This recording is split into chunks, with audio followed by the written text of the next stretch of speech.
delay. Right away. About to go live with the one and only, the Undertaker.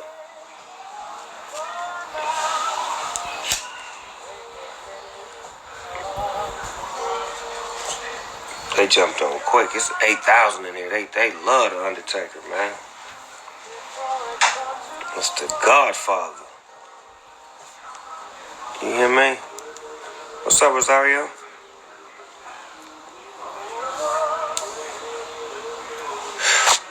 Undertaker, where you at? Where's the hearse? We got merchandise. We got a collab we just did where we got some merchandise we did together. That shit look good too. Real talk. Split Star, what's happening, player?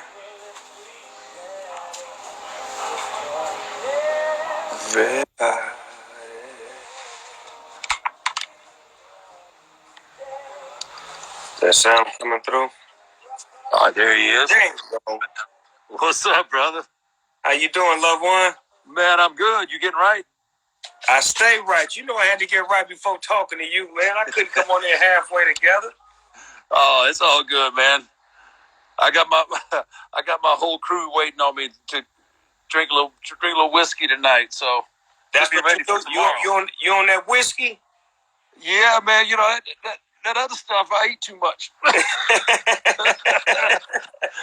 I ain't got those good genes like you, brother. I blow up like a marshmallow. I got that Indian blood, so when I drink whiskey, I turn into something different. Yeah, well, I'm good as long as it's whiskey. Now, if it's tequila or anything like that, then you might as well just leave me alone. Yes, sir. It's going to be a long night for somebody. You better know it. So, man, you coming up on your 30th anniversary tomorrow?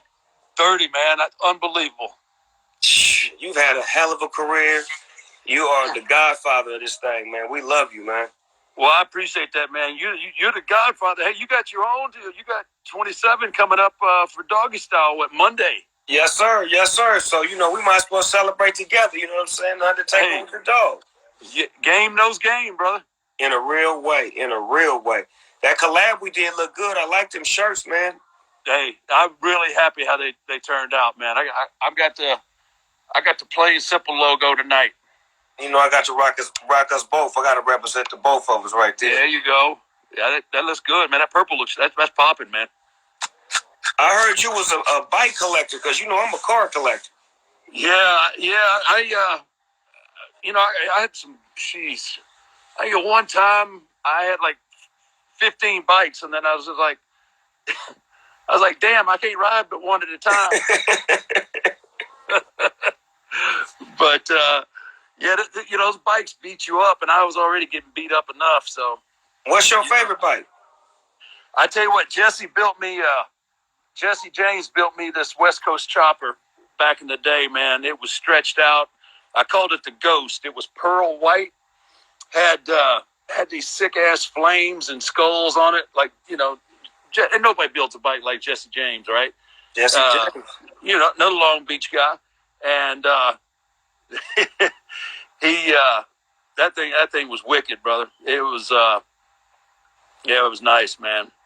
I hear you got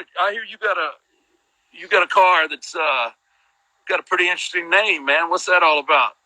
Yeah, man. About the Undertaker. Hey, man, the Undertaker is special, man. It's like it looked like a hearse, but it just feel like you. My homie named it. You know what I'm saying? When he seen it, he was like, "This motherfucker's the Undertaker." I'm like, "You right." It just felt like you. You know what I'm saying? It's like it's cold. It shows up when it has to. And it's always big when necessary. Oh man, I love it, man. I saw a picture of it, brother. It's that's just tight, man. That's like one of my favorite. Hey, one of my favorite shirts is the mural in the hearse. That's next level right there for you, man. You need to do a hearse. You need to do a hearse lowrider. Don't say it. Don't say it. I'm gonna come pick you up in that motherfucker. Don't say it. Hey, come on, let's go. We got a whole back end to fill up. Yeah, my car, man, you listening, you hear this shit. We need that hearse lowrider. Put the switches on it, drop him in the back, lift him in the front. That catch some looks, brother. That catch some looks. Some real good looks.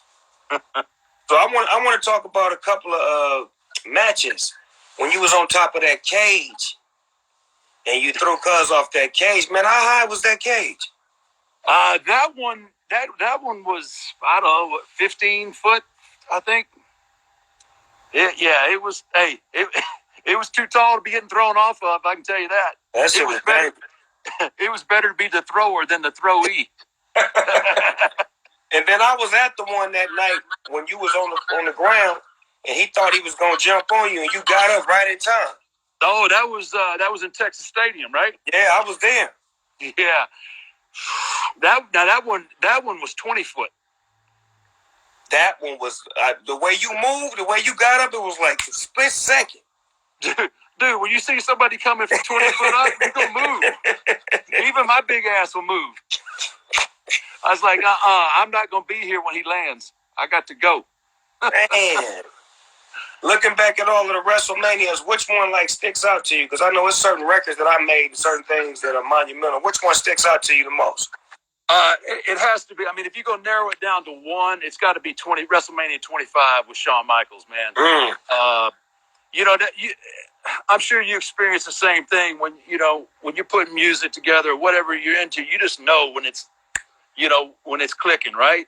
Right. And that night, I tell you what, everything was just perfect, and you had that incredible energy coming out of the crowd, and Shawn was at the top of his game, and we were zoned, man. We were in the zone. That's the best example I can ever give anybody of somebody being in the zone. Was that night in Houston, WrestleMania 25, man. It was that was the shit.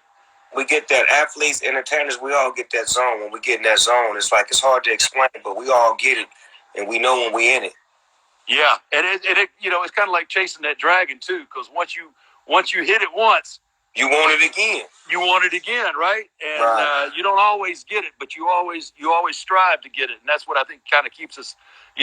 That's why you're still, after all these years, at the top of the game, and everybody wants a little piece of Snoop, and that's how I've lasted, because I've always, I don't care what I've done, I can still do more, and that's what kind of if you don't have that mentality, you ain't gonna make it. You're just gonna be a one-hit wonder, or you're gonna be an afterthought. So So who do you think right now? Because they always ask me, like, who do you think you could like pass the baton to, or who you think that's doing something great like you were doing at your age that you feel could take the industry that you in to another level? Man, I tell you what, it has nothing to do with gimmicks or anything like that, but I enjoy what The Fiend is doing, man. He's like that 2020. He's like that 1990 Undertaker. He's catching everybody off guard and doing stuff that people aren't used to seeing. Right. And what he's doing is real savvy too. It's real, it's deep and thought provoking. And if you can do that, everybody can wrestle, but you got to be able to captivate people's imagination. You got to have them invested in what you're doing. And if you don't have that, you're just going out there tearing your body up, and you ain't gonna be there long. But I'm real excited about what he's doing, and I think he's he's that next level guy. I love that. How do you feel about female wrestlers? Because my little cousin Sasha Banks, I took her to WrestleMania years ago, and she fell in love with it, and now she is a wrestler, and I'm watching the women do their thing. How do you feel about the women in the wrestling industry? Man, she's killing it. She's straight killing it. And that whole division, man, my wife was a wrestler, and she didn't, they didn't put the interest in them at that time. But my wife, she fought like man every day, trying to get that extra minute or just that little bit of recognition. And it's so nice to see the women now. They're getting and to main event WrestleMania and to main event all this stuff and deliver.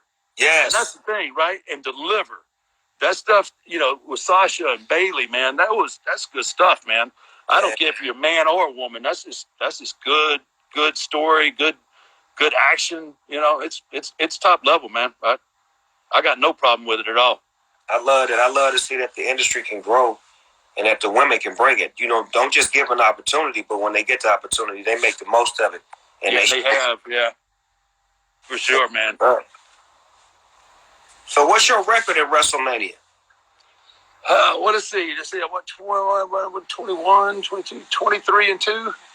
23 and 2. I went 21 and 0, and then Brock got me.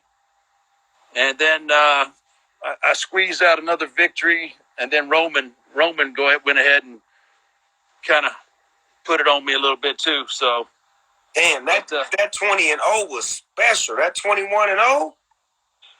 Yeah, it was. It kind of took on a life of its own, right? I mean, there was like, okay, here's the main event, but who's going after the streak? Right. Who want that? Yeah, I mean, if you don't get the main event, like if you don't win the Rumble, I mean, that was the next thing guys wanted. Like, I want Undertaker. I want to try and get the streak. And jeez, it was just it put me in a great position. So I didn't have to always take up both those spots because it was an entity all to itself. So yeah, it was cool, man. And it was everybody loses sometimes, man. Right. That's part of life. It is what it is, man. Hey, it ain't a loss; it's a lesson. Everybody takes an L. It's just a lesson. We learn how to do it better.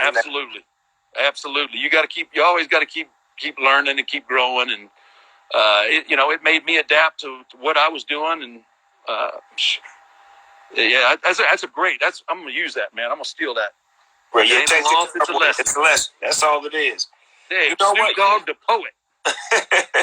You know what's crazy is that when I'm out and about and I see fans that like me or recognize me, and it's like it's not what you expect. Do you get that when you see fans that aren't what you expect? Like, wow, I didn't know that people like that really love me and really like genuinely know everything about me.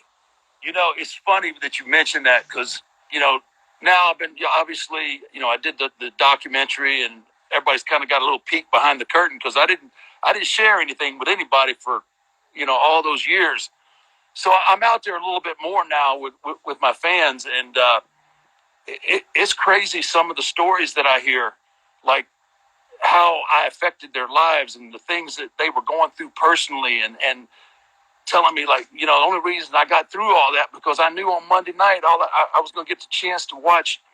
That's heavy shit, man. To know that I think a lot of times artists and athletes, they take for granted the effect that they have on people and how much they mean to people. And it's so humbling, brother, just to have somebody break down and just start crying, telling me their life story and how, they would come from this kind of household and this was going on. But, we had TV, and on Monday and Friday nights, it was all about watching you. And it was just like, damn, man.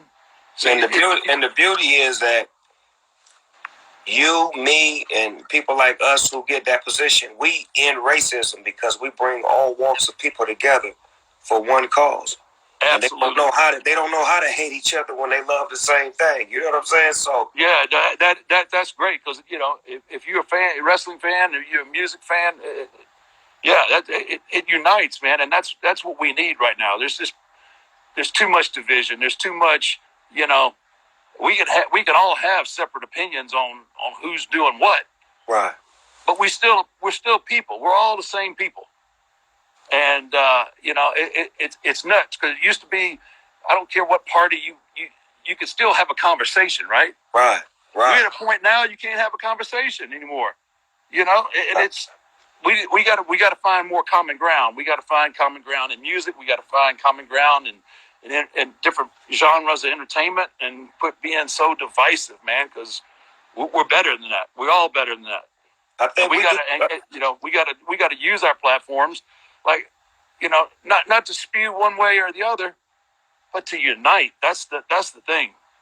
That's what we're doing right now. Ain't that beautiful? We're doing it. And it ain't even nobody made us do it. We're doing it because we want to do it, and it's what's necessary. Sometimes you must do what's necessary when you're in that position of power.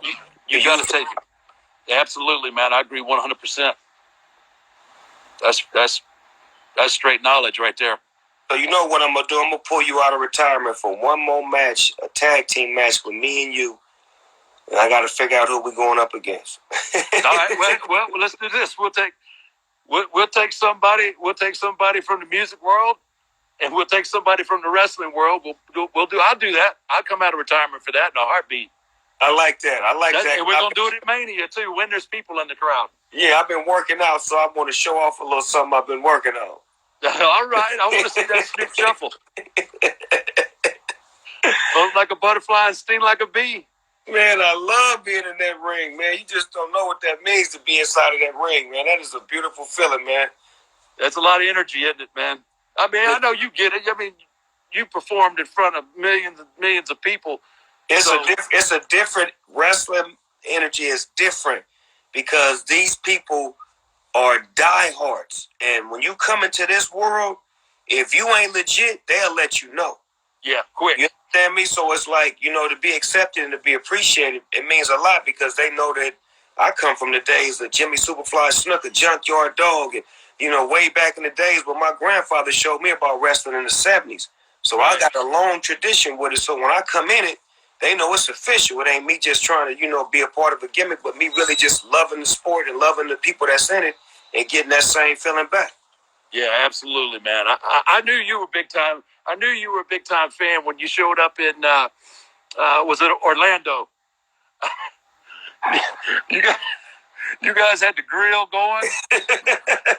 Yeah, I know part of what the grill was about, but yeah. But I was like, damn, that man he come to WrestleMania, he just broke out the grill. That's next level shit right there. But look, that's the same day that I brought Sasha to her first wrestle. That's her first one ever. That's crazy, man. She was a little girl. She was like 9 or 10 years old. That's crazy. That's the effect. That's the effect that's what I'm trying to say. Like, out of my family, you wouldn't even expect that. But my little cousin fell in love with it because her father loved it so much and we loved it so much to where she was like, you know what? Everybody in the family that couldn't be a wrestler, I'm about to go be one and I'm going to be a good one. Yeah, no, and she is, man. She's on top of her game right now too. That's cool, man. I didn't know that was the event, but that always stuck out in my head, man. I was walking back to my dressing room and got that damn grill fired up, and I was like, "Damn, I'm hungry too." That's awesome, man. We got to keep it real everywhere we go, dog. You know that. We got to I know that. There ain't no doubt, man. That's what we got to do. You proved that time and time again. Come on, man. Hey, you know what? All my friends call me the Undertaker of rap, man. Hey, you could be called a lot worse. You know why? Because you buried everybody else, dude. That's a fact. That's a fact. You have buried them all, brother. And when anybody, I don't know. You tell 9 out of 10 people, you say rap, you're the name that comes to their mind first. I guarantee you. Wow. And that's just, you've crossed over so many different genres. The biggest thing is you stayed relevant. You have not relevant. You've stayed more than relevant. And to do that in your industry for 27 years, dude. I'm not gonna badmouth anybody, but you got all the flavor of the weeks come out with one song. They get a little bit of play, and then they're gone. They're gone. You don't hear from them again, dude. 27 years, brother. That's it. Hey, it ain't slowing down either. No. We just putting our foot on the gas pedal. Just putting it on, and I'm just trying to find a different car to drive because I done wore the brakes off this one. I got to channel in on some of that Snoop Dogg spirit right there. Get some of that entrepreneurial skill. Yeah, I'm gonna get with you on that. Show you how to diversify your portfolio. I like it, man. I like it. Yes, sir. You're proven. That's why I respect that. There's a lot of people talk it. You proved it, man. Hey, man, I went out there and did it, man. I lost a lot. Took a couple of L's for lessons, and then I learned how to do it the right way. Hey, That's how you grow, man. That's that. Yeah, that's what people got to understand. You can't let the L's define you.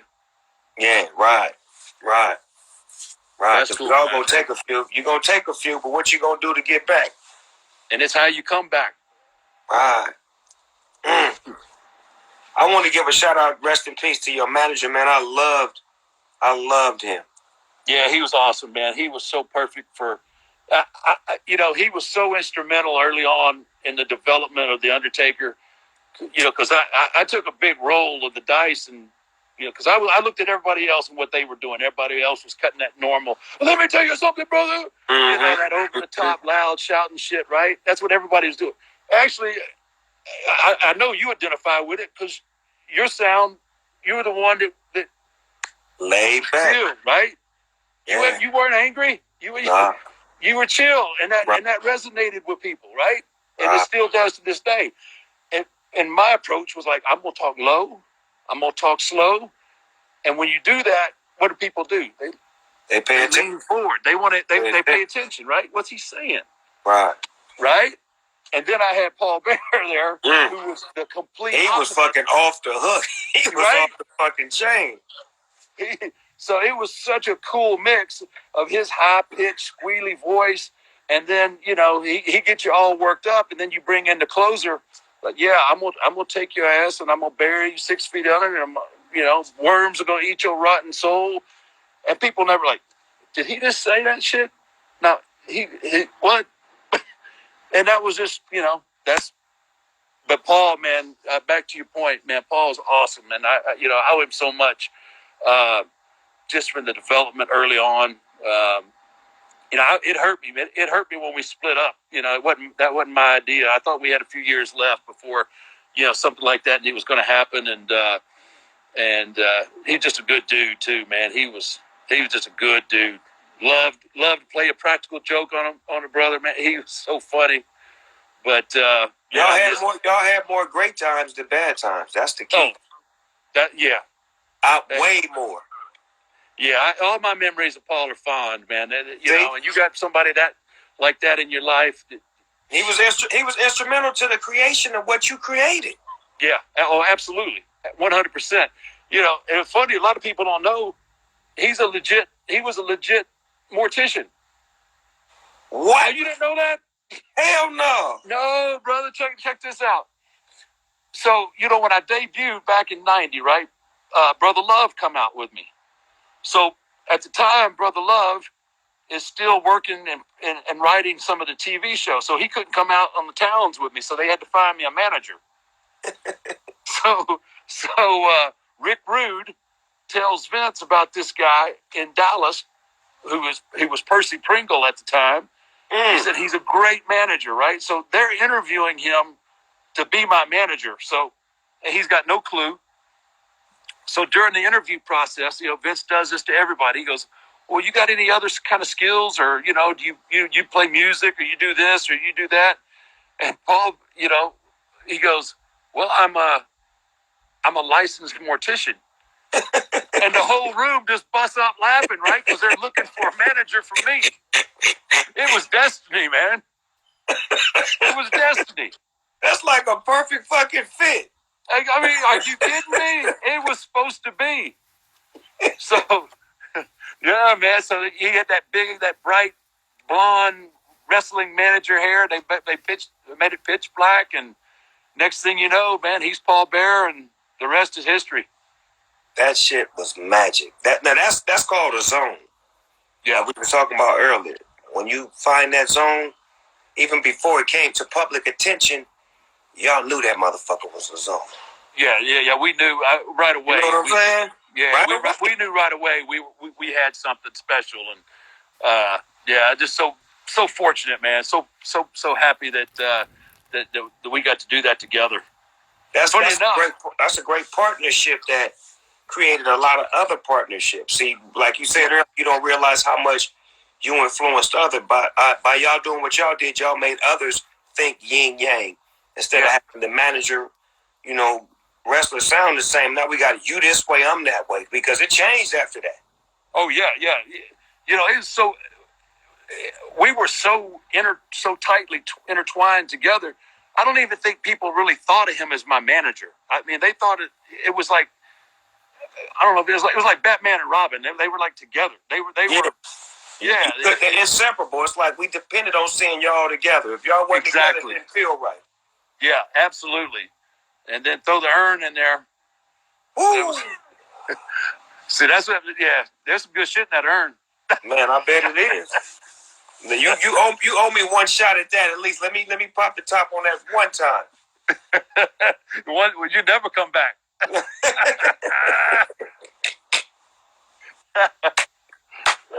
Man, this has been great, man. This has been amazing talking to you, dog. Dude, I could do this all night, man. And I'm super excited about these shirts, brother. Everybody is wearing me out.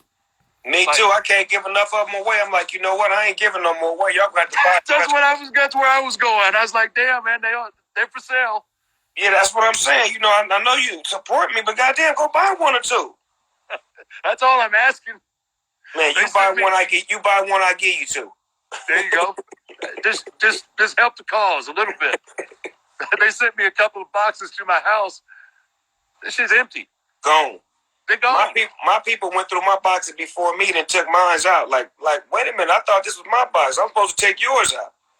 What's that all about, man? Yeah, reverse psychology. Man, I tell you what, I'm really happy about this, and it's just crazy that, you know, that this come together the way it did, man. Like I said earlier, I think it's game, recognizing game, and yes, sir. You know, and I don't ever, you know, I don't ever put my own shit over, but I tell you what, it says something for you. 27 years since Doggy Style. I mean, it's unheard of, man. And you've crossed over so many different platforms and different genres and did different things. Hell, even Corona now. You done made Corona cool. I'm working, man. I'm working. You know, people just don't understand. You know, to be in your position for that long, man. It ain't easy, man. And you don't just sit back, and that doesn't just happen without a lot of work. And I just appreciate, you know, I appreciate the collab together, man. Hey, man, let's do many more. This is the first of many to come. I think we're on to something. Yeah, come on, man. We together, we belong with each other, man. Like I say, a lot of my friends really, really love you, man. They love everything about you, like genuinely. So they happy to see me and you conversing. They've been wanting to see this for a long time, and now that you're able to, you know, spread your wings and get your conversation on, this is healthy food for everybody involved. Yeah, man. We got a lot of work to do, brother. Yes, sir. Yes, sir. And that don't mean we can't have a little fun while we do it. Say, man, I don't do nothing unless it's fun. All my jobs is fun. That's all about. All right, man. Hey, I enjoyed this, brother. Hey, man, thank you. Anytime you need something from me, my door is always open, and I'm going to leave the back light on for you in case you pull up. Okay, it goes both ways, man. Stay on it like you want it. And y'all make sure y'all go get some of that merchandise, man. That Undertaker Snoop Dogg merchandise is out right now. Stop asking for free and go get you some. Go buy you some. Hello. Go get it. All right, man. Be good, loved one. Stay safe. Peace. Be cool, bro. Love.